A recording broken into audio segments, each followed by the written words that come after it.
kan lungsim suwa umi nanga dingin mo no hitinin ipek kem pawin tau patua ki amna ne di hiya ki amna ne di hiya ho pan ning mo tau pa ho pan ning na bang lian na lam dang si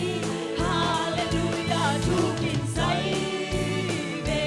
lam dang no ni na ka bel swang pi to jesu tong tau pa tu nga tung dang ka kong amen han na bia na hi to pa lung dang kong bia bia na kong pai pi amen na kong pai pi sang pen pa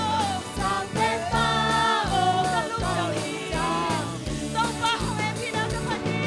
tau pa lung dang mo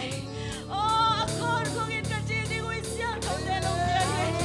amen hallelujah amen ka sa Dios sum le pa de no sige tau pa oh hallelujah tau pa lung dang siu ge mo oh tau pa na tu lung dang dia siu ge mo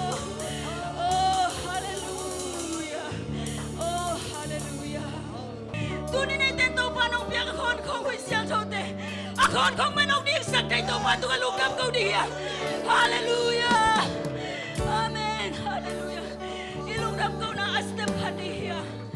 pasian tu ngai ki piang na lung dam kau na hadia tau pa ka ma jing ini na sem na asanir hadia ibu mun te hadia I khen pim te khen kim dia I khau te sao sang dia na tak lam khun to long len ki pi kau san sim na happy na phoki kau san sim na happy na phoki amen nong ina bang sa thu bang sa lianin sai hiam bang sa lianin sai hiam lung dam loi nong ni ton tung manin to pa khat kai lai na chak lam khun to nong len ki phi hu san simit ka hu san sim na happy na phoki amen nong ina bang sa thu kya bang sa lianin sai hiam lung dam loi nong ni ton tung manin to pa ka sung le ka pua en te nong inan bang sa thu kya bang sa lianin sai hiam lung dam loi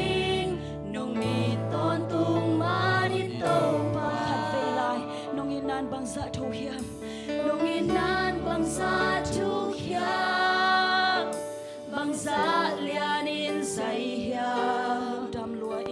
lung dam loi nong ni ton tung manin to pa amen to pa lung dam tu ni nang ma phan na nang ma tunga lung dam ko piak piak na kong lui uhi to pa o nang ma tu kong lung dam ko na khen pe u ke tunga lung dam ko nang pai pi min ke hong pa toy mi hi na chi ma bangin tu ni nang ma kong pa toy uhi nang ma kong pia uhi nang ma kong lian sa uhi nang man min thana hi ta hen asan tang nang ma pa toy na piak piak nau hi sak ta in phan na min thana khen pe nang man tang ton tung ta in jesu min to lung dam na thu kong ko hi to pa pa sia no amen hallelujah